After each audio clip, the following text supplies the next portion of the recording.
قرآن کیا کہہ رہا ہے؟ اللہ نے اس کائنات کو بنایا ہے، کائنات کا ذرہ ذرہ بتا رہا ہے، یہ بنی نہیں ہے بلکہ بنائی گئی ہے۔ اللہ کہتے ہیں کائنات کا ذرہ ذرہ یہ بھی بتا رہا ہے کہ جس نے بنایا ہے بے مقصد نہیں بنایا۔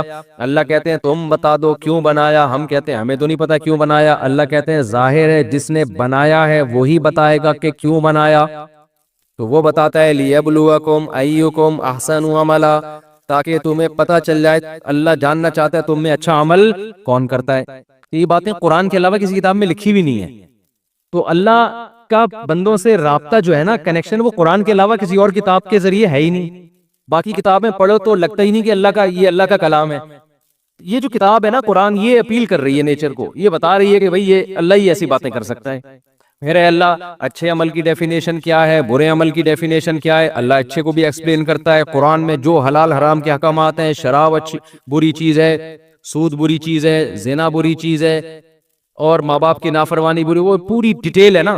کتوں کو وراثت دینا بری چیز ہے، یوصیکم اللہ فی اولادکم، تمہاری وراثت اولاد میں جائے گی، حکومت کے پاس نہیں جائے گی، بینکوں میں نہیں بند ہوگی، بینک ہڑپ نہیں کر سکتا، بچوں میں جائے گی، بیوی میں جائے گی، بیوی کو اتنا، تو پوری ڈیٹیل۔ پھر نماز روزے کے احکامات، یہ ایسا اللہ اور بندے کا کنیکشن ہے نا قرآن کے ذریعے، کہ یہ کنیکشن قرآن کے علاوہ کوئی اور کتاب کراتی نہیں ہے۔ تو قرآن کہہ رہا ہے کائنات کا ذرہ ذرہ جب غور کرو گے نا تو نتیجہ یہی نکلے گا کہ یہ کلام محمد صلی اللہ علیہ وسلم کا گڑھا ہوا کلام نہیں ہے، یہ اس خدا کا کلام ہے جس نے اس کائنات کو بنایا۔ سمجھ میں آ رہی بات؟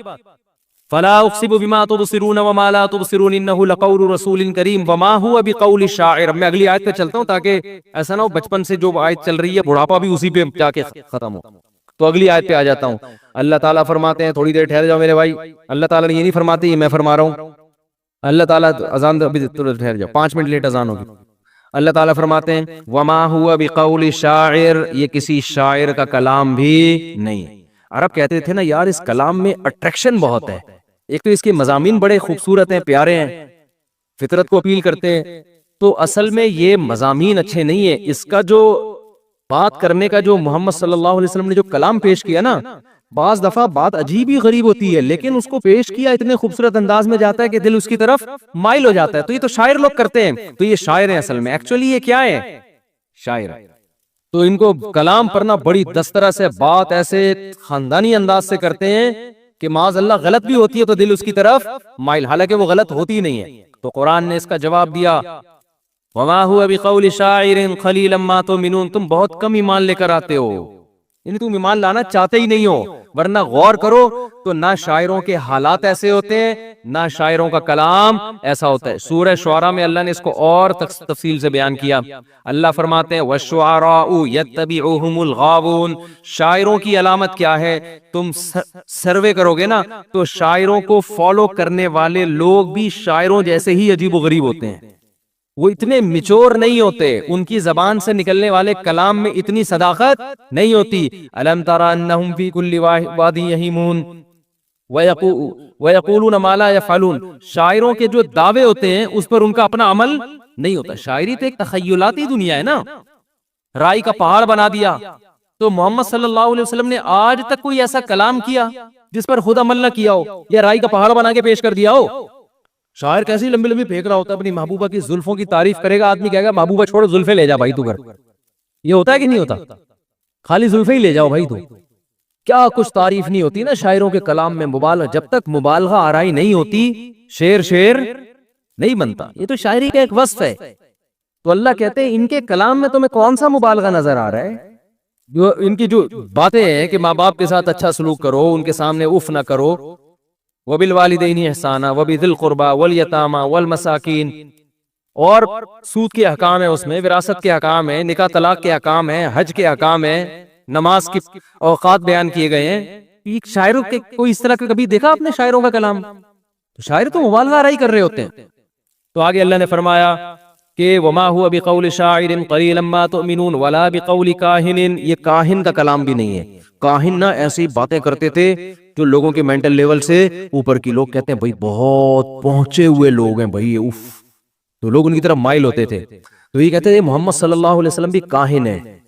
تو اللہ نے اس بات کو بھی واضح کیا کہ تم غور و فکر نہیں کرتے، نصیحت حاصل نہیں کرتے. اگر نصیحت حاصل کرو تو تمہیں پتہ چل جائے کہ محمد صلی اللہ علیہ وسلم کاہن اور جادوگر ٹائپ کی چیزیں ہوتی ہیں نا، پھینکنے والے لمبی لمبی. کاہنوں کے کپڑے گندے میلے اور دعوے سندل محبوب آپ کے قدموں میں، یہ پڑھو گے یوں ہو جائے گا، یہ کرو گے یوں ہو جائے گا، پھینک رہا ہوتا ہے لمبی لمبی بیٹھ کے، اور اس کی باتیں لوگوں کی سمجھ میں آ ہی نہیں رہی ہوتی. یہی اس کا کمال ہوتا ہے یار. حضرت اتنے پہنچے ہوئے ہیں، پتہ نہیں کیا فرما رہے ہیں. آپ روحانی عاملوں کے ذرا یوٹیوب پہ ویڈیوز دیکھیں نا، دیکھیں نہیں ان کی ویوز بڑھتے ہیں اس سے، لیکن اگر کبھی نظر پڑ جائے نا تو آپ کی سمجھ میں کچھ بھی نہیں آ رہا ہوگا بولنا کیا چاہ رہا ہے. لیکن اسی کو لوگ سمجھتے ہیں بھائی یہ علوم ہے. علوم ایک ہوتا ہے علم، ایک ہوتے ہیں علوم. اوپر بہت پہنچے ہوئے ہیں یار، یہ باتیں ہماری مینٹل لیول سے اوپر کی.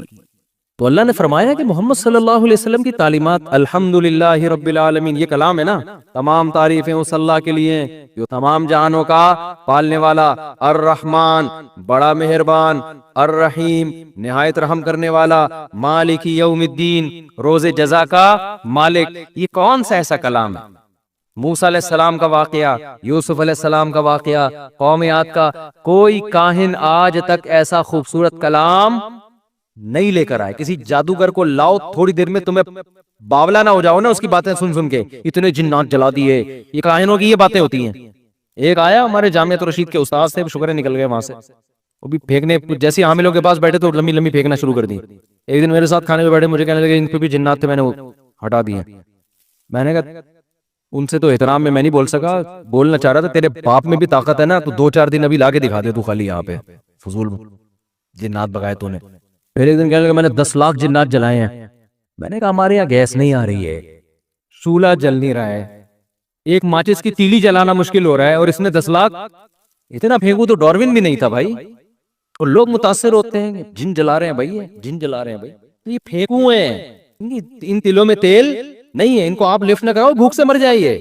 حقیقت ہے، یہ تو ہمارے اور آپ کے عقیدت میں پیسے مل رہے ہوتے ہیں ان کو، ورنہ تو مر جائیے. اور اس میں بار بار کہتا ہوں دیوبندی بریلوی کا فرق نہیں کیا کرو کہ وہ تبلیغی ہیں تو وہ دیوبندی ہے، سب ایک جیسے ہوتے ہیں، یہ ایک ہی جیسے ہوتے ہیں. یہ کوئی علم ہی نہیں ہے، علوم کہاں سے ہو گئے. تو اب کیا ہے کہ قرآن نے کیا کہا، ولا بقول کاہن، بھائی کاہنوں کی باتیں ایسی نہیں ہوتی. قلیلا ما تذکرون تنزیل من رب العالمین. اے اللہ پھر ہے کیا یہ؟ اللہ کہتے ہیں جو تمام جہانوں کا پالنے والا خدا ہے نا، اس کی طرف سے یہ نازل کردہ کلام ہے. مان لو کیوں اتنے ڈھیٹ بنے ہو، یہ اللہ کہہ رہے ہیں کہ اتنے ڈھیٹ کیوں بنے ہو، کہ کوئی کہہ رہا ہے یہ شاعر ہے، کوئی کہہ رہا ہے انہوں نے خود گڑھا ہے، کہہ رہے ہیں یہ ہو نہیں سکتا. تو اللہ کہہ رہے ہیں یہ کیوں نہیں ہو سکتا؟ اللہ اپنے بندوں میں سے کسی کو سلیکٹ کر کے اپنا کلام نازل کر دے، اس میں کیا خرابی ہے؟ تنزیل من رب العالمین. آگے ولو تقول علینا بعض الاقاویل لاخذنا منہ بالیمین ثم لقطعنا منہ الوتین. تم یہ کہہ رہے انہوں نے پورا کلام گھڑا ہے. اگر محمد صلی اللہ علیہ وسلم پورا کلام دور کی بات، ایک لفظ بھی ہماری طرف غلط منسوب کر دیتے، ہم ان کا دایاں ہاتھ پکڑ کے ان کی شہرگ کاٹ ڈال دیتے. ایسی سزا ملتی ان کو، چھوڑتے نہیں ہم. کیوں؟ سوال پیدا ہوتا ہے کہ ایسے تو بہت سارے جھوٹے نبی آئے ہیں جنہوں نے اللہ پہ بہتان باندھا، ان کی تو اللہ نے شہرگ نہیں کاٹی. اس کو ایک مثال سے سمجھیں. دیکھیں جس شخصیت سے کنفیوژن پیدا ہونے کا خطرہ ہوتا ہے نا، جیسے امریکہ کا کوئی سفیر آیا یہاں پہ، جہاز میں آیا، اس کے پاس کارڈ ہے، اس کے 3 پیس سوٹ پہنا ہوا ہے، بالکل سفیروں جیسی شکل لگ رہی ہے اس کی، اور سارے ڈاکومنٹس کمپلیٹ ہیں، آپ اس کا پیغام سن رہے ہیں. حالانکہ وہ سفیر نہیں ہے، وہ جعلی ہے سب کچھ، اور وہ امریکہ کا میسج دے رہا ہے. امریکہ کو پتا چل گیا تو فوراً امریکہ برات کا اعلان کرے گا کہ نہیں کرے گا؟ فوراً اس کو اریسٹ کرے گا کہ نہیں کرے گا؟ کیونکہ اس سے غلط فہمی ہو رہی ہے نا بھائی، اس کے پاسپورٹ بھی جعلی بنوائے ہوئے، اس نے لوگوں کو دھوکا ہو رہا ہے. تو گورنمنٹ آف پاکستان کہے گی بھائی ہم تو آپ کا سفیر سمجھ کے اس کو ہم عزت دے رہے ہیں اور اس کی بات کو ہم سیریس لے رہے ہیں، تو اگر نہیں تھا تو آپ اعلان کرو نا. تو فوراً امریکہ اعلان کرے گا بھائی میرا کوئی سفیر وفیر نہیں ہے، یہ ایسی جعلی پاسپورٹ بنا کے آیا ہوا ہے، ایسی گندے نالے سے اٹھ کے آئے، کوئی اس سے میرا تعلق نہیں ہے، اور اس کو طبیعت سے سزا بھی ملے گی. لیکن اگر کوئی بھنگی اڑے آئے، دھوتی پہنی ہوئی ہے، بنیان پہنا ہوا ہے، جھاڑو ہاتھ میں، اسلام آباد جا رہا ہے، بولے میں امریکہ کا سفیر ہوں، میں کیا ہوں؟ امریکہ کا سفیر ہوں. حکومت پاکستان نہ تو اس کو لفٹ کرائے گی اور نہ امریکہ اس کی برات کا اعلان کرے گا. کیوں؟ گیٹ اپ سے لگی نہیں رہا کہ یہ کوئی سفیر ہے، ایویں کوئی پرینک کر رہا ہوگا، کوئی ڈرامہ کر رہا ہوگا. ہمیشہ اس کی نفی کی جاتی ہے جس کے گیٹ اپ سے، جس کے اسٹائل سے دھوکا ہونے کا خطرہ ہو۔ محمد صلی اللہ، ہر پیغمبر کا اپنا ایک گیٹ اپ ہوتا ہے، وہ 3 پیس سوٹ اور ٹائی سے نہیں۔ پیغمبروں کی سیرت بے داغ، زندگی بھر کبھی انہوں نے جھوٹ نہیں بولا ہوتا، ان کی تعلیمات اٹریکٹ کر رہی ہوتی ہیں، نیچر کو اپیل کر رہی ہوتی ہیں۔ تو ایسی شخصیت جب اللہ پہ یہ کہنا کہ مجھ پر وحی نازل ہوتی ہے، ایسی شخصیت، تو کنفیوژن پیدا ہونے کا خطرہ ہے کہ ایسا تو نہیں کہ ہو رہی ہے کہ نہیں ہو رہی ہے۔ تو اس میں اگر کوئی ایسی شخصیت اگر اللہ پہ جھوٹ باندھے تاکہ لوگ کنفیوز ہونا شروع ہو جائیں، پھر اللہ کے ذمے اللہ اس کو عبرت کا نشان بنائے۔ قادیانی استدلال کرتے ہیں کہ مرزا غلام احمد قادیانی بھی دعویٰ کیا تھا تو وہ تو مرا نہیں۔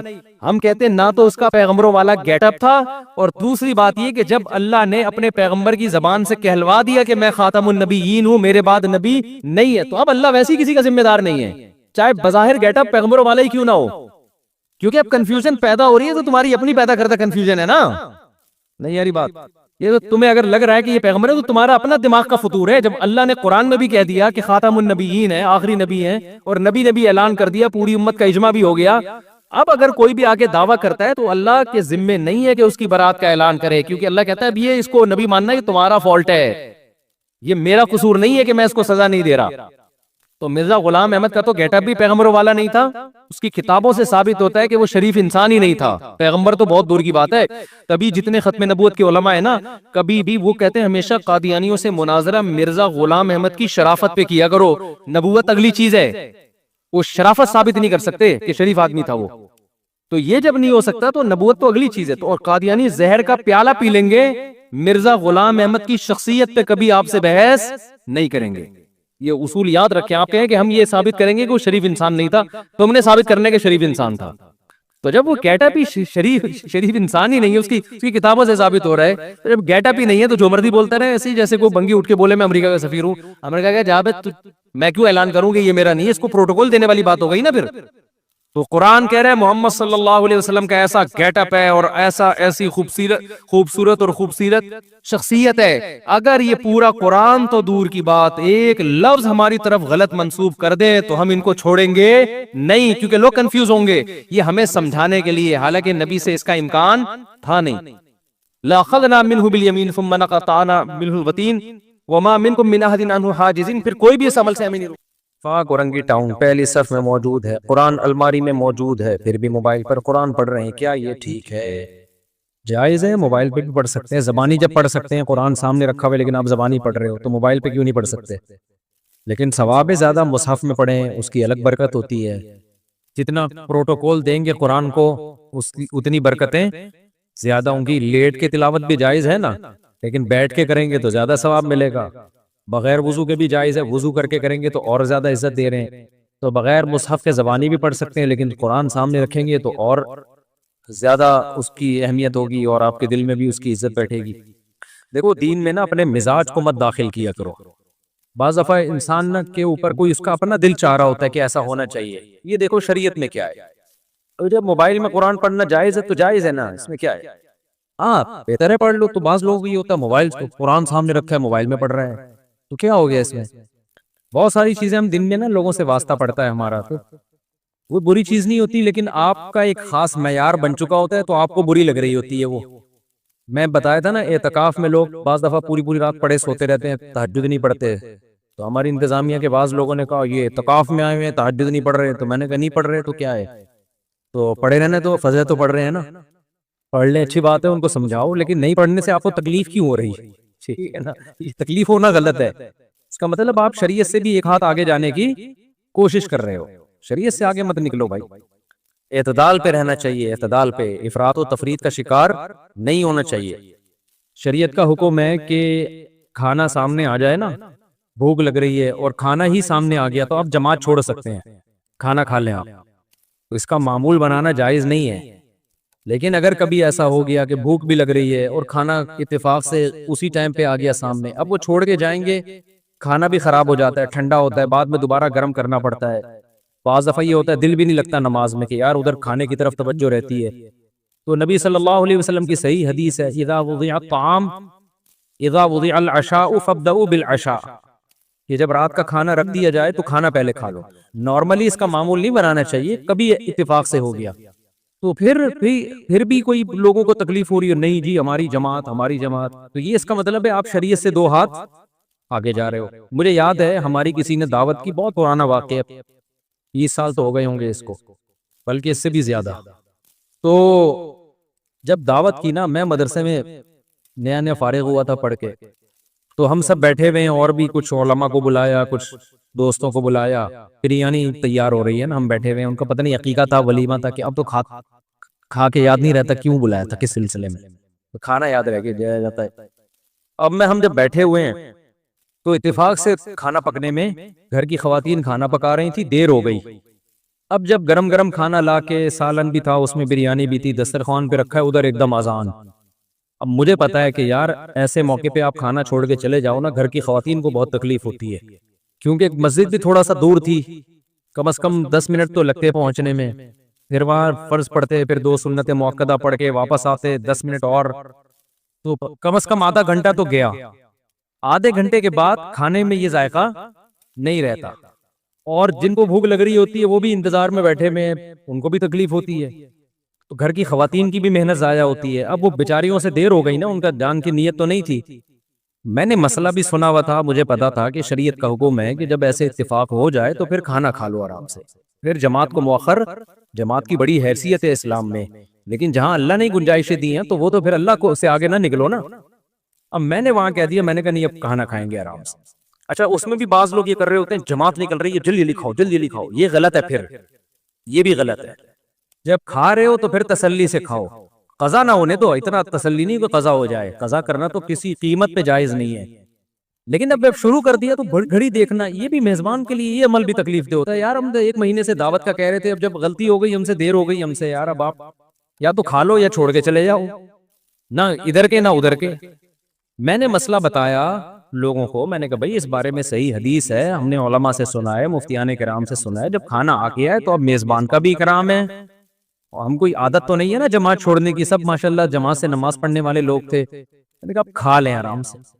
نہیں جی جماعت نہیں، ہماری ایک نے کہا میری تکبیر اولیٰ اتنے عرصے سے نہیں چھوٹی، دوسرے نے یہ کہا، انہوں نے کہا، کیونکہ سارے نیک لوگ تھے نا، تو مسئلہ تو نیک لوگوں کے ساتھ ہی زیادہ، یعنی بعض دفعہ، ہمیشہ نہیں۔ میں کہہ رہا ہوں یار کھا لو، کہہ رہے نہیں بھائی ہم کیسے چھوڑ سکتے ہیں۔ تو مجھے لگا کہ اپنا مزاج جو ہے نا، مزاج اور ریکارڈ بنانا کہ ہم جماعت نہیں چھوڑتے، یہ ریکارڈ کی زیادہ ویلیو ہے، شریعت دوسری طرف، تو یہ غلط ہے۔ سمجھتے ہو کہ نہیں سمجھتے ہو؟ ایسے موقع پہ بھائی میزبان کا دل رکھنا زیادہ بہتر ہے، لیکن کبھی کبھار ہی ہو، ایسے پوستی بن کے روزانہ کھانا ہی اس ٹائم پہ پکوا رہے ہو تو غلط ہے۔ عبداللہ بن عمر رضی اللہ تعالیٰ عنہ بہت نیک بزرگ صحابی تھے، ان کے بارے میں ہوتا ہے کہ ادھر اقامت ہو رہی ہوتی تھی اور بعض دفعہ گھر میں کھانا پکنے میں دیر ہو گئی اور کھانا سامنے لا کے رکھا، تو بھوک بھی سخت لگی ہوتی تھی، تو اقامت ہو رہی ہوتی تھی اور آپ کھانا کھا رہے ہوتے تھے، لیکن اس کا معمول نہ بنائیں۔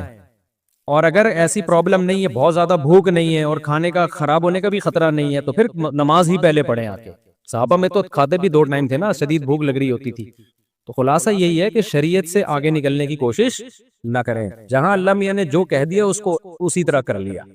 نفلی روزہ توڑنا، بعض دفعہ کوئی آپ کا بہت قریبی دعوت کرتا ہے تو پھر سنت ہے ایسے موقع پہ اس کا دل رکھنے کے لیے، اگر آپ نے روزہ رکھا ہوا ہے نا نفلی، تو آپ توڑ دیں روزہ، وہ آپ کے بہت ہی قریبی ہیں، ماموں ہیں، چاچو ہیں، آپ کی والدہ ہیں، آپ کہیں سے آئے تھے، آپ کی والدہ نے کوئی اسپیشل کھانا بنا لیا اس دن، آپ نے کہہ دیا میرا روزہ ہے، اب والدہ کا دل ٹوٹتا ہے، باپ کا، ماموں کا، چاچو کا، یہ جو مقدس رشتے ہیں، یا کوئی بہت ہی قریبی دوست ہے آپ کا، تو ایسے موقع پہ شریعت نے کہا بھئی نفلی روزہ ہے تو اس کو توڑا جا سکتا ہے، لیکن احناف کے نزدیک بعد میں قضا کی جائے گی، دیگر ائمہ کے نزدیک قضا نہیں ہے، لیکن احناف کے نزدیک بعد میں قضا ہے، کیونکہ امام حنیفہ کہتے ہیں یہ بھی نظر یہ فعلی ہے، منت جیسے زبان سے مانی جاتی ہے تو عمل سے بھی ہوتی ہے، تو جب کوئی عمل جب تک شروع نہیں کیا وہ لازم نہیں ہوتا، لیکن جب شروع کر دیا تو اس کو کمپلیٹ کرنا لازم ہے۔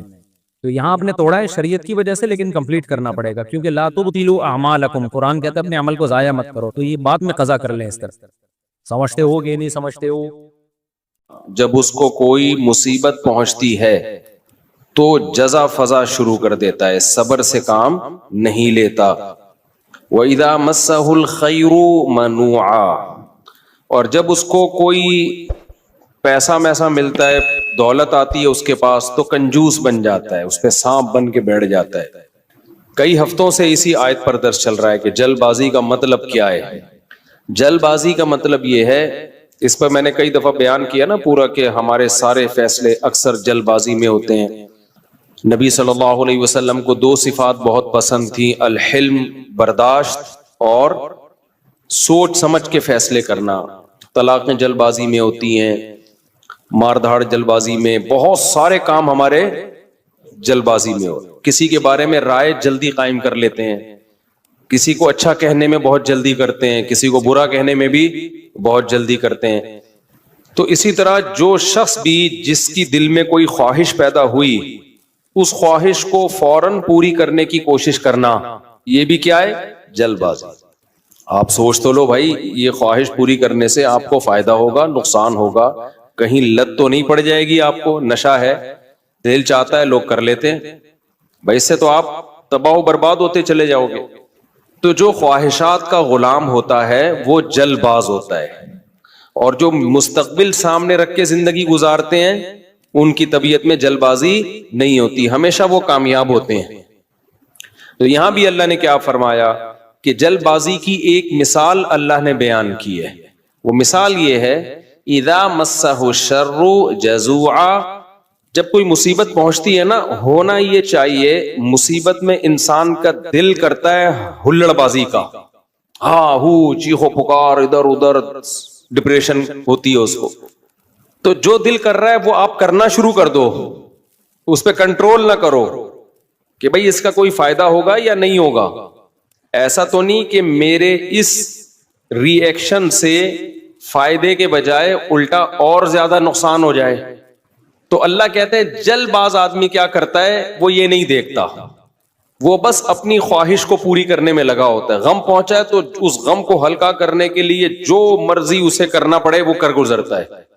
اس کی مثال ایسے ہے نا، آپ نے دیکھا ہوگا ایک کہیں کوئی واقعہ ہو جائے نا، کوئی دھماکہ ہو جائے، تو جو انویسٹیگیشن کے لیے لوگ وہاں جاتے ہیں وہ کہتے ہیں ہمیں سب سے بڑی مصیبت پتہ ہے کیا ہوتی ہے؟ وہاں عوام جو احتجاج شروع کر دیتی ہے، اس سے کیا ہوتا ہے کہ وہاں جن لوگوں نے کچھ کارروائیاں کی ہے نا، ان کے ثبوت مٹ جاتے ہیں. ہونا یہ چاہیے، پوری دنیا میں ہم نے ایک اصول دیکھا ہے، جہاں کوئی ایکسیڈنٹ ہو، کوئی واقعہ ہو نا، فوراً وہ روک دیتے ہیں، پورا ایک گھیراؤ میں لے لیتے ہیں کہ انویسٹیگیشن کرنے تو اس میں غلطی کس کی ہے تاکہ اس کو سزا ملے. ہمارے یہاں کیا ہوتا ہے کہ پتہ ہی نہیں چلتا کہ غلطی کس کی ہے، اتنا کراؤڈ اکٹھا ہو جاتا ہے، اتنی عوام دائیں بائیں آگے پیچھے، جس کو پکڑ کے پبلک کوٹنا شروع کر دے تو بس وہی مجرم ہے. یعنی جس کو پہلے تھپڑ لگ گیا نا، سمجھو وہ کیا ہے، بس اسی نے کیا ہے. بہت کچھ الٹا پلٹا ہو جاتا ہے. تو وجہ کیا ہے بھائی؟ اپنے احتجاج فوراً کر لینا کسی بھی چیز پہ، سوچے سمجھے بغیر الزام ڈال دینا کسی کے اوپر. کئی سال پرانی بات ہے، کیس ہمارے سامنے آیا کہ ایک لڑکی کے نمبر پہ کہیں کوئی مس کال آ گئی. یہ گاؤں میں واقعہ ہوا تھا. اب غیرت مند بھائی تھا، اس نے دیکھا یہ کون ہے، دیکھا کسی لڑکے کا فون ہے، پہلے سے اس لڑکی کے بارے میں کسی نے اس کا دماغ، بہن کے بارے میں دماغ بھرا ہوا تھا، ہوتے اس نے کیا کیا، اس کو گولی مار دی. اب بہت پرانا قصہ ہے تو ابھی مجھے تھوڑے سے اس کے آثار باقی رہ گئے دماغ میں، پورا قصہ مجھے یاد نہیں ہے. بعد میں انکوائری کی پتا چلا کہ جی یہ لڑکی بالکل بھی انوالو نہیں تھی، جس بندے نے کی ہے وہ گڑبڑ کرنے کی کوشش کر رہا تھا. تو اب کیا ہوا ہے کہ اچھی اس کو پتا چلا کہ یار میری بے گناہ بہن کو میں نے مار دیا، ٹینشن میں اتنا گیا ہے کہ اپنے آپ کو بھی مار دیا. پہلے ایک جرم کیا، ٹینشن سے انکوائری پوری کی نہیں ہے. بھائی پہلے غور تو کر لو، تجزیہ کر لو، کوئی بھاگی تو نہیں جا رہی، دیکھ لو. اور اگر مس کال آئی بھی ہے، کوئی آپس کا ریلیشن بھی ہے، تو اس کا یہ مطلب تو نہیں ہے نا کہ گولی سے ہی اڑا دو. اس کی اسباب پہ غور کرو، اس کی وجوہات پہ غور کرو. پہلے جلد بازی میں ایک کام کیا، ایک بے گناہ کو قتل کیا، اب جلد بازی میں ایک اور گناہ کر لیا، اپنے آپ کو بھی مار دیا. تو ہمیشہ جلد بازی میں انسان سے غلط کام ہوتے ہیں، ٹھیک کام نہیں ہوتے. کتنی بڑی سے بڑی ٹینشن ہونا، ٹائم سب سے بہترین مرہم ہے، یہ خوب یاد رکھو. جب میرے پاس کوئی پریشان آدمی آتا ہے نا، جس کو کوئی بہت بڑا غم پہنچا ہو اور اس کی حالت خراب ہو رہی ہو، میں اسے ایک بات لازمی کہتا ہوں کہ وقت سے بہترین مرہم دنیا میں کوئی نہیں. یہ ٹائم گزار لو، اس ٹائم کو کیا کرو، گزارو. بس جیسے جیسے ٹائم گزرے گا نا، حالات اپنے آپ کو خود ہی ایڈجسٹ کرتے چلے جائیں گے. یہ اللہ نے انسان کے باڈی میں ایسی ایک لچک رکھی ہے. میں نے ایک ڈاکٹر صاحب سے پوچھا, ڈاکٹر صاحب اب پین کلر ایجاد ہو گیا ہے, درد ہوتا ہے, لوگ ٹیکا لگاتے ہیں, پہلے زمانے میں کیا ہوتا تھا؟ داڑھ کے درد کی تکلیف کتنی زیادہ ہوتی ہے نا, داڑھ کا درد ہو رہا ہو, اب تو پین کلر کھا لیتے ہیں لوگ. تو کیا کرتے تھے, 2-4 دن کے بعد تو مرنے لگتے ہوں گے. انہوں نے کہا اللہ نے ایسا سسٹم بنایا ہے, پین جب زیادہ عرصہ چلتا ہے نا باڈی, یا تو وہ خود ہی باڈی اس کو کم کر دیتی ہے یا وہ فیل ہونا کم ہو جاتا ہے. تو اللہ بھی تو ہے نا, اللہ کے میاں کا بھی تو ایک سسٹم ہے بنایا ہوا. جیل میں جو لوگ قید میں چلے جاتے ہیں, لمبے لمبے عرصے قید رہتے ہیں, جب وہ چھوٹ کے آتے ہیں بتاتے ہیں کہ شروع میں ہم 2-3 دن خودکشی کے خیال آتے تھے اس کوٹری میں, یار کیسے نکلیں گے, کہاں جا کے سر مارے. کہہ رہے ہیں 1 ہفتہ 2 ہفتہ 3 ہفتہ 4 ہفتہ, اس کے بعد یوز ٹو. کیا ہو گئے؟ ایک آدمی 4 سال جیل میں رہ کے آیا, 4 سال. کہتا ہے 4 سال میں نے دھوپ, اچھا بھلا آدمی بھی بہادر آباد اور ڈیفنس کا جو لگژری لائف اسٹائل میں ٹائم گزارا. میں نام نہیں بتاؤں گا, بدنام ہو جائے گا بیچارہ, ایسا نہ ہو مزید کوئی رشتہ ہی نہ دے اس کو. مدیز اس لیے کہ شادی شدہ ہے. خیر اس وقت کمارا تھا وہ, تو وہ کسی شبہ میں اٹھا کے لے گئے اس کو. اچھا بھلا ڈیفنس یا بہادر آباد کا لڑکا تھا.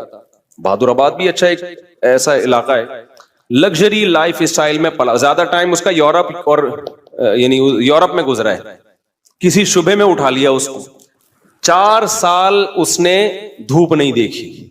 کہہ رہے میں جب اندر گیا ہوں نا, ایک پپو فیملی کا, برگر فیملی کا بچہ اندر گیا تو کیا حال, لیکن کچھ چیزیں سنی بھی تھی, علماء کی تقریریں, کچھ صبر سے متعلق, کچھ ایک کہ بھئی جب مصیبت اللہ کی طرف سے آتی ہے اس میں اجر اللہ کی طرف سے. بھئی قصور تو نہیں تھا اس کا, اب یہ تو اللہ کی طرف سے مصیبت ہے. نبی صلی اللہ علیہ وسلم نے فرمایا ایک کانٹا بھی چبھتا ہے نا اس پہ بھی اجر ملتا ہے. اللہ تھوڑی غافل ہے, ہر چیز آزمائش ہے ہمارے لیے. خوب سمجھ لو, اتفاق سے کچھ بھی نہیں ہو رہا. یہ جو ہم سمجھتے ہیں نا بائی چانس ایسا ہو گیا ہے, یہ ہمیں دیکھنے میں ایسا لگ رہا ہوتا ہے, ورنہ بائی چانس کچھ بھی نہیں ہوتا. جو کچھ ہو رہا ہے اللہ کے ارادے سے ہو رہا ہے. خوشی بھی پہنچ رہی ہے اللہ کے ارادے سے, غم بھی پہنچ رہا ہے اللہ کے ارادے سے. تو نبی نے فرمایا کہ جس کو خوشی پہنچتی ہے نا مسلمان کو, کافر کو خوشی پہنچتی ہے کہتے بائی چانس, یہ ہو گئے میری لک ہے, وہ لک کہتا ہے اس کو, لک ہے. ایک دفعہ میں ایک ڈاکومنٹری دیکھ رہا تھا, یہ جو کروڑوں اسپم ہوتے ہیں نا جو ماں کے رحم میں جاتے ہیں, جن میں سے ایک کو اللہ سلیکٹ کرتے ہیں انسان بنانے کے لیے. تو ڈاکومنٹری میں کسی گورے نے لکھا ہوا تھا کہ آئی ون دس میچ, یعنی کروڑوں خربوں میں یہ میچ جیت گیا. ٹھیک ہے, او بھائی تو نہیں جیتا ہے, یہ سلیکشن کس کی ہے؟ اللہ کی ہے. وہ کہہ رہے ہیں بھی بائی چانس ہو گیا کہ میں پیدا ہو گیا.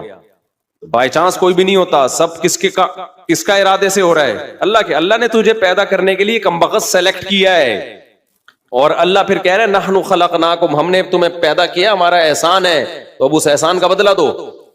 تو جہاں آپ یہ کہیں گے نا اتفاق سے ایسا ہو رہا ہے, وہاں خوشی پہ اتراؤ گے بھی اور غموں پہ ٹینشن میں بھی آؤ گے. یار کیوں ہو گیا میرے ساتھ؟ اچھا ہٹلر کتنا روتا رہتا آخری عمر تک, ابھی پھر خودکشی کر لی اس نے کہ یار 1 ہفتہ پہلے میں رشیا پہ اٹیک کر دیتا, ہاں یار کتنی بڑی غلطی ہوئی ہے مجھ سے. وہ کہتے ہیں ایک ہفتہ پہلے اٹیک کر دیتے نا تو رشیا کا نقشہ کچھ اور ہوتا. وہ 1 ہفتہ رہ گیا, پتہ نہیں پولینڈ ولینڈ کے کس کے چکر میں رہ گیا, تو وہ رشیا نہیں اٹیک کر کے اس کی ایسی کی تیسی کر دی. تو روتا رہتا تھا وہ. ابے روتا رہتا نہیں, تو نے جو کچھ حرکتیں کی ہیں تو اللہ نے تجھے کیا دیا اس کا بدلہ. خیر تو توبہ کر لیتا, مسلمان ہوتا تو کیا کہتا, یار اللہ کی طرف سے چپت لگ گئی ہے میرے, اب توبہ استغفار کر لو. اور توبہ ایسی خاندانی چیز ہے یار, کچھ بھی ہو جائے. ہٹلر مسلمان ہوتا, کہتا میں نے ہزاروں لاکھوں انسانوں کو قتل کر دیا, بند کمرے میں جا کے گڑ گڑا لیتا اللہ سے, معاف کر دے اللہ. دنیا کو نہیں پتا چلتا, اللہ کیا کر دیتا, معاف. لیکن چونکہ کافر تھا تو کیا ہوا ہے, اس نے قوم کا مجرم تھا وہ, اس نے کہا کیا کر سکتے ہیں, اس کو پتا تھا پبلک نہیں چھوڑے گی, تو اٹھا کر کے مارکیٹ سے اپنے آپ کو شارٹ کر لیا. انجام بھی برا, زندگی بھی بری. مسلمان کی زندگی بری ہو, کم از کم انجام اچھا اس کے اختیار میں ہوتا ہے. یار اللہ کو منا لو. اللہ کہتا ہے 100 انسانوں کے قاتل کو بھی میں بخش دوں گا. خیر میں وہ واقعہ سنا دوں میں. تو وہ کیا ہوا ہے کہ وہ بہادر آباد کا پپو بچہ جو ہے نا, کہاں چلا گیا, جیل. اب علماء سے اس کا تعلق تھا, ماشاءاللہ داڑھی بھی رکھی ہوئی تھی اس نے, کہ یار اب یہ غم کس کی طرف سے ہوتے ہیں؟ اللہ کی طرف سے. تو مجھے اپنا قصہ سنا. میں نے کہا یار 4 سال میں تو دھوپ میں نا ایک دن نہ بیٹھوں میں ڈپریشن میں جانا شروع ہو جاتا ہوں. یہ جو بند کمروں میں لوگ سارا دن بیٹھے رہتے ہیں پتہ نہیں کیسے. نیچر سے جس کو بھی محبت ہوگی نا وہ دھوپ نہیں چھوڑ سکتا بھائی. بکریاں مرغی انڈے نہیں چھوڑ سکتا, دھوپ نہیں چھوڑ سکتا. وہ بکریاں مرغی تو چلو زیادہ ہو گیا لیکن دھوپ نہیں چھوڑ سکتا وہ. تو میں نے کہا 4 سال آپ کیسے بند کمرے میں رہے ہیں؟ اور بھی قیدی تھے. کہہ رہے میں 2-3 دن تو ٹینشن میں رہا. پھر میں نے کہا اچھا یہ بھی نہیں پتا کہ نکلیں گے کبھی یہاں سے. یہ پتا ہو نا آدمی کہتا ہے چلو 4 سال میں دن گننا شروع کر دو. یہ بھی نہیں پتا نکلیں گے ہی بھی نہیں نکلیں گے. کہہ رہے میں نے کہا جو ہونا تھا وہ تو ہو گیا, اب ہم تو جیل کی دیوار توڑ کے بھاگ نہیں سکتے. تو کہہ رہے میں نے کیا کیا, پھر وہاں پر میں نے اٹھک بیٹھک اور ایکسرسائز شروع کر دی کہ بھائی ٹائم کیا کرو پاس کرو. ٹھیک. کہہ رہے اس کا فائدہ یہ ہوتا ہے 400 دفعہ میں بیٹھ کے, کیونکہ اور تو کوئی کام ہی نہیں ہے اسٹیمنا بنانے کے علاوہ. اسٹیمنا بنانے کے علاوہ کوئی کام ہے ہی نہیں. اچھا ہے بڑا پاورفل ماشاءاللہ, آپ کبھی ملو تو آپ دیکھو گے بہت زیادہ ساری طاقت جیل میں بنائی ہے اس نے. کہہ رہا ہے میں بیٹھ کے لگاتا تھا ان 4 پھر ڈپس لگاتا تھا, پتہ نہیں کتنے ڈپس لگا لیتا تھا, ایکسرسائز کرتا تھا. کہہ رہا اس کا فائدہ یہ ہوتا تھا اتنا تھک جاتا تھا کہ مجھے نیند خاندانی آتی تھی. ظاہر ہے نیند تو 20 بیماری کا علاج ہے. ڈپریشن ختم کرنے کا سب سے بہترین ذریعہ ہی گہری نیند ہے. ڈاکٹر ڈپریشن کے مریضوں کو کیا دیتے ہیں؟ نیند کی گولیاں دیتے ہیں کہ سوتا رہے بس, پتہ ہی نہیں چلے پی ٹی آئی آ رہی ہے کہ جے یو آئی آ رہی ہے کہ مسلم لیگ آ رہے ہیں, کہ یہ ٹینشن ہی ختم, اسٹیبلشمنٹ کیا کر رہی ہے چھوڑو. تو کہہ رہے ہیں میرے ساتھ جو قیدی تھے نا وہ بہت سے اس میں پاگل ہو گئے, کیونکہ بیٹھے رہتے تھے سوچتے رہتے تھے ہر وقت دماغ میں نا کیا یہاں سے نکلیں کیسے. حالانکہ بہت سے جرم کر کے آئے ہوئے تھے, ٹھیک ہے, ان کا تو بنتا تھا. تو کہہ رہے 4 سال کے بعد رہائی کا فیصلہ ہوا. کہہ رہے ہم جب باہر نکلے تو پھر دنیا جنت لگی. پھر اب اس نے 4 شادیاں استغفر اللہ کی ہیں. تو خیر کی ہیں, واقعی 4 کی ہیں. کہہ رہے اس سے مجھے پاور کیا ملی؟ کہہ رہے ہم تو مجرم تھے نہیں, ہم جب باہر آئے نا ہم نے کہا اچھا یہ ہوتا ہے, ٹوٹل سزا کیا ہے, کچھ بھی کر لو یہ ہے. تو کہہ رہے میرے اندر اتنا اسٹیمنا پیدا ہو گیا دنیا میں کچھ کر گزرنے کا. آپ کو پتا ہے جیل ہمارے مجرم بناتے ہیں, جیل میں جا کے نا اسٹیمنا بڑھ جاتا ہے مجرم کا, سمجھ رہے ہو. ایک تو اس کو یہ پتا ہوتا ہے آئندہ اس طرح سے کام کرو گے تو پکڑے نہیں جاؤ گے, اس طرح سے کیا تھا تو پکڑا گیا تھا نا, اب یہ والی غلطی نہیں کرنی. تو اس لیے شریعت میں جیل کی سزا نہیں ہے, شریعت میں ہے کہ اسی وقت نمٹا دو. چوری کی ہاتھ کاٹو, چلو بھائی نکل پتلی گلی سے, شاباش. ہم کیا کرتے ہیں چوری کی جیل. تو کہتا ہے یار اس دن وہ CCTV کیمرہ دیکھنا بھول گیا تھا میں, آئندہ تھوڑا خیال کروں گا. پھر وہاں سارے چور ہی بیٹھے ہوتے ہیں, کوئی نیک آدمی تو آیا نہیں ہوتا جیل میں. تو چور آپس میں ان کی کیا ڈسکشن ہوگی, وہ تہجد کی باتیں تھوڑی کریں گے. وہ ابھی تو نے کیا کرتا ہے, وہ میں نے اتنے بندے مار دیے, آپس میں ان کا گینگ بنتا ہے. پھر آپس میں نمبر ایک دوسرے کے ساتھ وہ شیئر کرتے ہیں کہ جب باہر نکلیں گے تو پھر دیکھتے ہیں ہم. اور 4 سال میں 10 سال میں کیا کچھ ہوتا ہی نہیں ہے, تو کچھ کرنے کی صلاحیت ان میں ویسے ہی ختم. وہاں جا کے کوئی یہ تھوڑی کہ وہ ماسٹرز کر رہے تھے یا PhD کے اسکالر بن کے باہر آئے, یا کوئی انجینئرنگ مکمل کر لی اب باہر جاب ملے گی. 4 سال 8 سال زندگی بہترین ان کے ویسے ہی برباد ہو گئے. اب ان کے پاس کمانے کے لیے چپل چوری کے علاوہ اور کوئی راستہ ہوتا نہیں ہے, یا باقی چوریاں ٹکیتیوں کے علاوہ کوئی راستہ ہی نہیں ہوتا ان کے پاس. تو نظام اتنا گندا ہے, اس لیے اسلام نے سزا رکھی ہے, اس میں ادھار نہیں رکھا.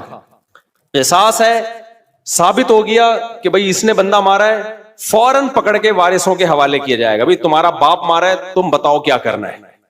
اب وہ فیصلے میں دیر کر رہے ہیں تو اس دوران جیل میں بند کیا جائے, بھاگ نہ جائے. جیل میں اس کو تمام سہولتیں دی جائیں گی, بھائی یہ بندہ ہے بھاگے گا نہیں, جلدی 1 ہفتہ ہے آپ کے پاس, فیصلہ کرو, گردن اڑانی ہے یا اس سے بارگیننگ کرنی ہے. تو بارگیننگ میں جو ٹائم لگ رہا ہے اس دوران جیل میں رہے ایک الگ بات ہے. 1 آدھ ہفتہ سعودی عرب میں ایسا ہی ہوتا تھا, آپ کا پتہ نہیں کیا ہو رہا ہے. قصاص اب 1 ہفتہ, اس کے بعد سر قلم کرنا ہے, چلو بھائی اڑا دو سر اس کا. سر نہیں قلم کرنا, پیسے لے کے چھوڑنا ہے, پیسے لے بھائی, اور جو بھی رہن کے طور پر اس کی پراپرٹی رکھوائی, چل بھائی نکل, ختم. ہماری عدالتوں پہ بوجھ کتنا ہے دیکھو, 20 سال پرانی فائلیں جج کے پاس پڑی ہوئی ہوتی ہیں. اسلام میں قصاص ہے. دانت توڑ دیے, ٹائم نہیں ہے بھائی, کون سا والا دانت توڑا, یہ والا, اب بتا دانت توڑنا ہے اس کا. دیکھو نبی صلی اللہ علیہ وسلم کی خدمت میں کتنا زبردست واقعہ ہے. حدیث میں آتا ہے حضرت انس رضی اللہ تعالی عنہ کی جو پھپھی تھی نا, کس کی, حضرت انس ابن مالک کی پھپھی, حضرت انس نبی کے خادم تھے. ان پھپھی نے اپنی باندی کو مکہ مارا یا تھپڑ مارا تو وہ باندی کا دانت ٹوٹ گیا. جو لونڈی تھی نا باندی, اس کا دانت ٹوٹ گیا. تو نبی کے پاس کیس آیا تو آپ نے فرمایا اللہ کی کتاب کے مطابق فیصلہ کروں گا. تو کتاب اللہ تو یہی کہتی ہے دانت کے بدلے دانت. تو اب بڑے مسئلہ ہو گیا کہ بھائی یہ تو اتنے خاندانی لوگ ہیں اور باندی یہ تو لونڈی ہے, لونڈی کا دانت ٹوٹ گیا, ملازم کو تھپڑ مارا دانت ٹوٹ گیا, تو اب سیٹھ صاحب کا بھی دانت توڑا جائے کیا؟ گوروں کے ایسا کوئی قانون نہیں ہے. اسلام میں کہ بھائی دونوں انسان ہیں تو دونوں کے دانت کی سیم ویلیو ہے. تو نبی نے فیصلہ کیا دانت کے بدلے دانت توڑا جائے گا. یہ بھی نہیں دیکھا کہ انس بن مالک میرے شاگرد ہیں, 10 سال میری خدمت کی ہے تو اتنی خدمت گزار ہیں تو ان کی پھوپھی کے ساتھ میں رعایت کروں. فرمائے نہیں, میں فیصلہ کروں گا کتاب اللہ کے مطابق. تو کتاب اللہ میں کیا تھا؟ دانت. اچھا, باندی کو یہ توقع نہیں تھی کہ میری جو مولا ہے, آقا ہے, اس کے دانت توڑے جائیں گے. ان لوگوں کو یہ توقع نہیں تھی. تو جب نبی نے فیصلہ کیا نا تو پھر انہوں نے پھر معاف کر دیا کہ بھئی, انہوں نے کہا کہ یہ تو ہماری مولا ہے, مالکن ہے, میں اس کا دانت کیسے توڑ سکتی ہوں. تو پھر انہوں نے خود ہی معاف کر دیا. تو پھر نبی نے, کیونکہ اس کو حق ہے, تو کیس 2 منٹ میں کیا ہو گیا؟ ختم. اگر انگریز کی حکومت ہوتی یا ہماری پاکستانی حکومت ہوتی اب تک چل رہا ہوتا وہ کیس. دونوں مر چکے ہوتے, دونوں قبروں میں جا چکے ہوتے, ابھی تک ان کے دانت کے کیس کی فائلیں بولو موجود ہوتی. اور پوسٹ مارٹم ہو رہا ہوتا کون سا والا دانت ٹوٹا تھا, ہلا تھا یا ٹوٹا تھا, ان کے مکے سے ٹوٹا. ایسا گندا غلیظ نظام ہمارے اوپر مسلط ہے, اس میں انصاف کے علاوہ سب کچھ ملے گا آپ کو. تو اسلام نے کیش سزائے رکھی ہے ٹھک ٹھک ٹھک کر کے کہ بھائی تھپڑ کے بدلے میں کیا ہے؟ تھپڑ. تو قصاص کا نظام رکھا ہوا ہے اللہ میاں نے بڑا زبردست. وَكَتَبْنَا عَلَيْهِمْ فِيهَا أَنَّ النَّفْسَ بِالنَّفْسِ وَالْعَيْنَ بِالْعَيْنِ وَالْأَنْفَ بِالْأَنْفِ وَالْأُذُنَ بِالْأُذُنِ وَالسِّنَّ بِالسِّنِّ وَالْجُرُوحَ قِصَاص. کیا زبردست آیت ہے. اللہ فرماتے ہیں ہم نے لکھ دیا ہے آنکھ کے بدلے آنکھ. کسی نے تمہاری آنکھ پھوڑی ہے, تم کورٹ میں جاؤ گے, جی اس نے آنکھ پھوڑی ہے, یہ ثابت کرو گے, دلائل سے ثابت کر دیا, کورٹ کہے گی تو بھی پھوڑ دے اس کی یہ والی آنکھ. البتہ یہ کام ڈاکٹر سے لیا جائے گا, ویسا نہ ہو پھوڑنے پھاڑنے میں کچھ اور ہی نہ پھوڑ پھاڑ دے, اتنا لمبا چھورا مارے کہ پیچھے سے ہی نکال دے. تو اس میں ماہرین سے مدد تو لی جائے گی, لیکن یہ ہوگا بھائی آنکھ ضائع کی ہے تو تمہاری بھی آنکھ ضائع کی جائے گی. دانت توڑا ہے, سن بالسن, دانت کے بدلے دانت. سمجھ رہے ہو؟ تو یہ پوری قرآن نے ڈیٹیل بیان کی ہے. یہ ہوتا ہے انصاف, اٹ از کالڈ انصاف. اس میں جس نے جرم کیا شراب پی کے آیا تھا یا بغیر شراب کے کیا ہے, اس سے کوئی فرق نہیں پڑتا. یورپ امریکہ میں ہوتا ہے پی کے آپ نے دانت توڑ دیا تو کہتے ہیں سزا ہلکی ہے کیونکہ آپ پیے ہوئے تھے, آپ کو ایکچولی پتہ نہیں تھا کہ میں کیا کر رہا ہوں. اسلام کہتا ہے پینا یہ آپ کا ہیڈ ایک ہے, جو جرم پینے کے بعد ہوگا آپ کو اس کی پوری پوری سزا ملے گی. تبھی اسلام میں احناف کا یہ موقف ہے کہ شراب پی کے طلاق دے دی تو ہو جائے گی. آپ یہ نہیں کہہ سکتے کہ میں نشے میں تھا, ہو جائے گی طلاق. کسی حدیث سے نہیں ہمیں پتا چلتا کہ نشے میں طلاق واقع نہیں ہوتی, خوب سمجھ لو. تو اگر شراب کسی نے خود پی ہے تو وہ اس کا ایسا نہیں ہے کہ اپنے تصرفات اس کے کالعدم ہوں گے. تو بندہ مارے گا, شراب پی کے بندہ قتل کر دیا نا تو شرابی سے قصاص لیا جائے گا. حالانکہ قصاص تو ایسی چیز ہے جو شبہے سے بھی ساقط ہو جاتی ہے. سمجھ رہے ہو؟ دیکھو ایک مثال دیتا ہوں. آپ نے ڈنڈا گھمایا کسی کے سر پھوڑ دیا, وہ مر گیا, تو قصاص نہیں ہے, آپ کو قتل نہیں کیا جائے گا, دیت دی جائے گی. وجہ اس کی ہے کہ اس میں اس بات کا امکان تھا کہ ہو سکتا ہے یہ قتل نہ کرنا چاہ رہا ہو, غلطی سے بندہ مر گیا ہو. جیسے موسیٰ علیہ السلام نے تھپڑ لگایا تھا قتل کرنے کی نیت سے تھوڑی, تو وہ بندہ ہی مر گیا. اب اس میں قصاص تھوڑی ہے, بھائی ہم نے جان کے تھوڑی مارا ہے. تو ڈنڈے میں اس بات کا امکان ہوتا ہے کہ بھائی ویسے ہی پتھر مار رہا ہو تو قتل کی ارادہ نہ ہو. آلہ جارحہ جسے کہتے ہیں نا, جو قتل ہی کے لیے بنے, بندوق ہے, چاقو ہے, اس سے کوئی مارے گا تو قصاص ہے. سمجھتے ہو کہ نہیں سمجھتے؟ ہاں, ڈنڈے سے کسی نے مارا اور دلائل سے پتا چل گیا کہ اس کی نیت ہی قتل کرنے کی تھی, وہ ایک الگ بات ہے. لیکن نارملی جو ہے نا, جب قتل کے لیے آلہ جارحہ کا ہونا ضروری ہے. اب مسئلہ یہ ہے, میں بات ہی پتہ نہیں بھول گیا جو بتانا چاہ رہا تھا. یہ میں نے ڈنڈے والی مثال کیوں دی ہے. ہاں دیکھو, میں بتانے کا مقصد یہ تھا کہ ذرا سا بھی شبہ آ جائے نا کہ پتہ نہیں اس کی نیت قتل کی تھی یا نہیں تھی, تو اس کا فائدہ کس کو ہوگا؟ قاتل کو. اس سے قصاص نہیں لیا جائے گا, کیونکہ ہو سکتا ہے یہ قتل نہ کرنا چاہ رہا ہو, غلطی سے بندہ مر گیا ہو, یہ تو سر پھوڑنا چاہ رہا ہو, خالی تھپڑ مارنا چاہ رہا ہو. لیکن شراب پی کے کسی نے بندہ مار دیا نا چاقو سے یا بندوق سے, یہاں شریعت قاتل کو فیور نہیں دیتی، حالانکہ زیادہ فیور بنتا ہے، یار اس کی نیت تھوڑی تھی، تو پی کے ٹہل رہا تھا. تو احناف یہی کہتے ہیں، امام حنیفہ، کہ جب قاتل کو شراب کے بعد اتنا سا فیور نہیں دیا جا رہا، حالانکہ اس کا دماغ کام نہیں کر رہا، تو طلاق تو قصاص سے کم درجے کی چیز ہے، اس میں اگر کوئی پی کے طلاق دے گا نا تو ہو جائے گی. سمجھتے ہو؟ کیونکہ اس کے اس جرم کو فیور نہیں دیا جائے گا اس پہ، کیونکہ پی کیوں تو نے. وہ کہہ سکتا ہے نا میں تو پی ہوئی تھی تو مجھے کیا پتا، پینے سے پہلے تو تجھے پتا تھا نا، پینے کے بعد کچھ بھی ہو سکتا ہے، بندہ بھی مر سکتا ہے، بیوی کو ڈیورس بھی ہو سکتی ہے. یا ایک مشہور سوال ہے کہ پی اس نے سزا بیوی کو کیوں دے رہے ہو؟ تو طلاق میں شریعت نے مرد کے تصرف کا اعتبار کیا ہے، اس میں عورت کی پوزیشن کو نہیں دیکھا ہے کہ وہ مظلوم تھی یا ظالم تھی، مرد کی، کیونکہ طلاق کہتے ہیں مرد کی ملکیت سے چیز کا نکلنا، اس میں شریعت نے یہ سمجھا ہے نقصان مرد کا زیادہ ہو رہا ہے. سمجھتے ہو کہ نہیں سمجھتے ہو؟ تو اب یہاں پر بھی یہی ہے کہ اگر کوئی بلا وجہ بیوی کو طلاق دے دے تو بھی تو عورت کا کیا قصور ہے، لیکن پھر بھی ہو جائے گی. تو ہم کہتے ہیں شراب پی کے دے رہا ہے تو بطریقہ اولا ہوگی. تو آج کل بہت زیادہ ہو رہا ہے، اور پھر لوگ فتوے دائیں بائیں سے لے آتے ہیں کہ جی وہ فلاں نے، سعودیہ کے مفتی نے فتوا دیا ہے طلاق نہیں ہوئی چونکہ پیوی تھی، فلاں نے فتوا دیا. آج کیا ہوا ہے، ایک آدمی نے کھڑے کھڑے بیوی کو 6 طلاقیں دی ہیں، سب نے یہاں کے مدارس نے فتوا دیا طلاقیں ہو گئی ہیں. سعودیہ کے کسی مفتی سے لائیو ویڈیو کال پہ بات کی تو اس مفتی نے بولا کہ میں کسی فقہ شقہ کو نہیں مانتا، کوئی طلاق نہیں ہے. تو میں نے کہا یہی اس کے جاہل ہونے کی دلیل ہے کہ 1400 سال سے جو اسلامی قانون مرتب ہوا ہوا آ رہا ہے، اس جاہل آدمی کو وہ پتہ نہیں ہے اور یہ اٹھ کے آیا ہے اسلام سکھانے کے لیے. تو یہ جو کہتے ہیں نا فقہ شقہ نہیں مانتا، اس کا مطلب ہوتا ہے سارے گھاس کھا رہے تھے، ہم اکیلے آئے ہیں دنیا میں جو اب قرآن و سنت کو ہم نے سمجھا ہے. خیر، تو کہاں سے کہاں بات چلی گئی، بہت اسپیڈ مار رہا ہوں آج میں. ہاں، بہادر آباد سے پھر وہ جیل سے نکلے. ہاں، تو یہ میں عرض کر رہا تھا کہ اسلام کا نظام کتنا بہتر ہے یار. زنا کیا ہے 100 کوڑے مارو، چھوڑ دو بس اس کو، پھر ملامت نہ کرو اس کو. شادی شدہ نے زنا کیا، رجم کرو، قصہ ختم، چلو بھائی. کمارے نے زنا کیا، 100 کوڑے دونوں کو چترول لگاؤ اور چھوڑ دو. کسی نے زنا کی غلط تہمت لگا دی، 80 کوڑے لگاؤ، چھوڑ دو. چل بھائی، کیس نہیں ہے لمبے لمبے، سمجھتے ہو کہ نہیں سمجھتے ہو؟ تو لمبے لمبے کیس نہیں ہے. تو ہمارے یہاں تو بہت ہی گندا نظام چل رہا ہے یار، اللہ بچا کے رکھیے، جیلوں سے اللہ بچائے. جیلوں میں خارج کی بیماریاں لگتی ہیں، پتہ ہے آپ، ایک دوسرے کی پھوڑے پھنسیاں ٹرانسفر ہو رہے ہوتے ہیں. گندگی کا ایک نظام ہے، بہت ہی گندا نظام ہے جیلوں کا. تو وہ صاحب جیل میں 4 سال جب کاٹ کر آئے تو کہہ رہے ہیں میں اتنا کانفیڈنس پیدا ہو گیا لیکن چونکہ بندہ 2 نمبر نہیں تھا، جب 2 نمبر نہیں تھا تو برائیوں کی طرف نہیں گیا، اچھائیوں میں کانفیڈنس پیدا ہو گیا. تو اچھائی آپ کو پتا ہے، جس نے میرے بیان سنے ہو، ایک اچھائی تو اس کو پتہ ہی ہوتی ہے کہ شادیاں میں نے 4 کرنی ہے.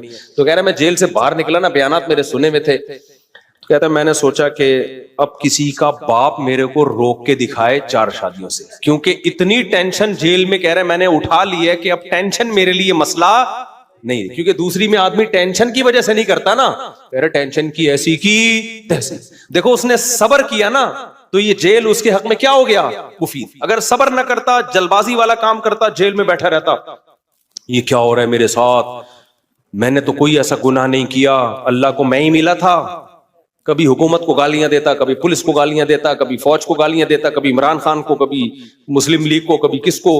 ان پہ کچھ بھی اثر، جو بھی نہیں رینگتی ان کے اوپر. کیا خیال ہے، ان پہ جو بھی نہیں رینگتی، کسی پہ کچھ بھی نہیں ہونا تھا. اور اللہ کو بھی ایسے لوگ اعتراض کرنا شروع کر دیتے ہیں. اس نے یہ بولا بھائی میرے بس میں جو ہے میں وہ کروں گا، جو میرے بس میں نہیں ہے وہ میں نہیں کر سکتا. آج ایک بندہ آیا نا، بہت بیچارہ پریشان تھا، اللہ اس کی پریشانی دور کرے. گھر میں بیوی کا جھگڑا چل رہا تھا، بیوی چلی گئی، فلانا ہو گیا، ڈمکانا ہو گیا، بہت مسائل. میں نے اس کو ایک اصولی بات کی، میں نے کہا جو تمہارے بس میں ہے وہ چھوڑو نہیں، جو تمہارے اختیار میں نہیں ہے اس کی فکر چھوڑ دو. کہہ رہے میں نے ابا کو ہر طرح سے منا لیا، ابا ٹھیک ہی نہیں ہو رہے. تو میں نے کہا ٹھیک کرنے کی فکر چھوڑ دو. کیا خیال ہے بھائی، ابا کو راضی کرنے کی فکر کر رہا ہوں، ابا مجھ سے راضی نہیں ہو رہے. میں نے کہا اپنا ایٹیٹیوڈ ابا کے ساتھ ٹھیک کر لو، توبہ معافی مانگ لو ابا سے، سوری کر لو اگر کوئی غلطی ہوئی ہے، اور ابا کو کے ساتھ معاملہ ٹھیک کر لو. دیکھ لو یہ کس چیز سے خوش ہوتے ہیں، وہ کام کہہ رہے یہ بھی کر کے دیکھ لیا پھر بھی خوش نہیں ہو رہے. میں نے کہا پھر ٹینشن لینے کا نہیں، اس سے زیادہ کہ مکلف نہیں ہے بھائی. جو کر سکتے ہو وہ کرو، جو نہیں کر سکتے اس کی ٹینشن مت لو. یہ کیسز بہت آتے ہیں میرے پاس کہ بیوی بھاگ گئی، حقوق بھی بندہ ادا کر رہا ہے، پھر بھی کوئی آشنا مل گیا اس کو، چلی گئی، نہیں آ رہی، بچوں سے نہیں ملنے دے رہی، تو میں ان سے کہتا ہوں بھائی اگر آپ کے حقوق نہیں ادا کر رہے تھے تو بیوی سے معافی مانگو، جا کے سالوں سے معافی مانگو، ان کو بولو بھائی میں حقوق ادا کروں گا، ہر طرح سے ان کو آپ قائل کرو. اور اگر آپ کی غلطی نہیں ہے، بیوی کی غلطی ہے، تو دو ہی ہے، یا تو پیار سے یا بدماشی سے، کوئی تیسرا راستہ ہے؟ میں نے کہا پیار کا طریقہ یہ، جاؤ محبت سے سمجھاؤ، اگرچہ آپ کی غلطی نہیں ہے، اس کی غلطی ہے، پھر بھی بعض دفعہ انسان جھک جاتا ہے کہ چلو یار گھر بسانے کے لیے کمپرومائز کرو. تو پھر جب وہ کہتے ہیں نا میں نے ہر طرح سے 1 سال ہو گیا محبت سے سمجھا کے دیکھ لیا، پھر میں کہتا ہوں اب ایک راستہ ہے بدماشی کا. کون سا راستہ ہے؟ بدماشی. تو جاؤ بدماشی کر سکتے ہو، بیوی اٹھا کے لے آؤ، سمجھ رہے ہو، جاؤ سسرال پہ بولو ایسی کی تیسی، نکالو میری بیوی ہے، کہہ رہے یہ نہیں کر سکتا. میں نے کہا پھر چھوڑ دو، لعنت بھیجو. بدماشی کے لیے پاور بھی تو ہونا، ایسا نہ ہو بدماشی کے لیے گئے اور 4 سالے لمبے لمبے نکل کے آئے، انہوں نے تمہارے ہاتھ پاؤں توڑ کے شاپر میں ڈال کے بھیج دی کہ جا گھٹنا جڑوا جا کے اب تو اپنا. تو میں نے کہا بدماشی کی طاقت ہے. اچھا مجھے آواز سے بھی پتا چل جاتا ہے کہ اس میں بدماشی کی طاقت ہے یا نہیں. بندہ بات کر رہا ہوتا ہے نا، مجھے اندازہ ہو جاتا ہے کہ اس آواز بھی بدماشوں والی ہونی چاہیے. ایسا نہ ہو کہ آپ چیخے تو کھانسی آ گئی آپ کو، سسرال جا کے چیخ رہا ہے نکال، پھر کھانس رہا ہے، اس سے پھر وہ فائدہ نہیں ہوتا اور ہو جاتا ہے. اور پھر جب بدماشی کی ہے نا اس پہ قائم رہو، پھر یہ نہیں ہوتا. میں نے ایک ہمارے پٹھان دوست کا واقعہ سنایا تھا نا، بلا وجہ اس کی بیوی کو ان کی اماں ساس گھر میں بٹھا لیتی تھی. پرانا واقعہ، ہمارے پٹھان بھی ہیں ماشاءاللہ، لمبے تھوڑنگے بہت. بلا وجہ میرے پاس بھی کیس آتا. ایک دن وہ گئے جا کے گھر میں گھسے، بولا ساس سے بولا دے میری بیوی کو، کیوں آگے بیٹھی ہوئی ہے یہاں پہ، حقوق ادا کر رہے تھے وہ.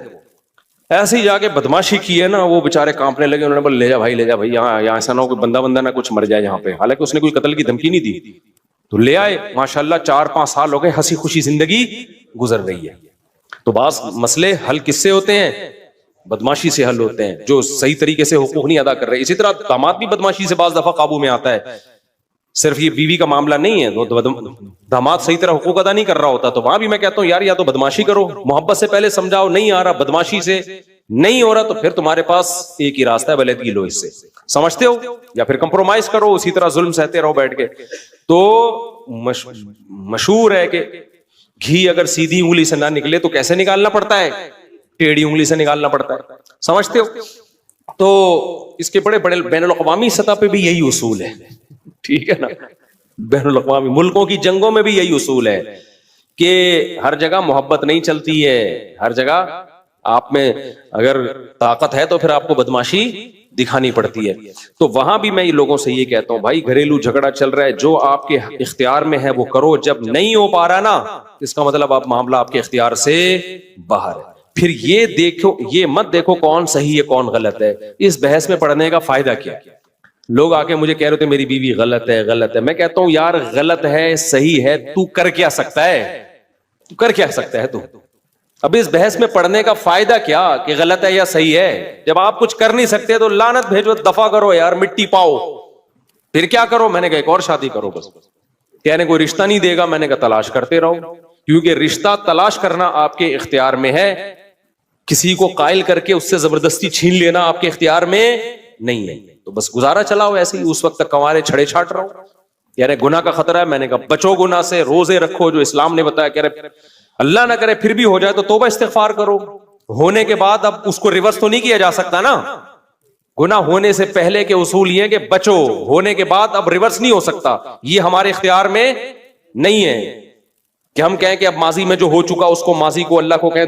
یہ تو جہنم میں جب جہنمی جائے گا نا اللہ سے یہی کہے گا دوبارہ بھیج دے، ریورس کر دے سارا عمل. بہت انسان کا بچہ بن کے زندگی گزاروں گا.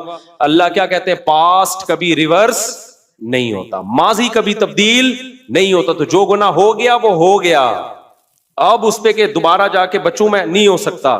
اب آپ کے اختیار میں یہی ہے کہ اللہ کو توبہ کر کے گڑ گڑا کے منانے کی کوشش کرو. زندگی کا اصول کھوپڑی شریف میں آ رہا ہے کہ نہیں آ رہا؟ جو اپنے اختیار میں، مولانا شرف علی تھانوی رحمۃ اللہ علیہ بات بہت زیادہ تاکید سے کہتے تھے، جو چیز آپ کے اختیار میں ہے اسے چھوڑو نہیں، اور جس چیز کے آپ کا اس پر اختیار نہیں ہے اس کے پیچھے مت پڑو. اب رو رہے ہوتے ہیں اپنی بیوی کی خاطر، بڑے اچھے لوگ ہوتے ہیں جو رو رہے ہوتے ہیں.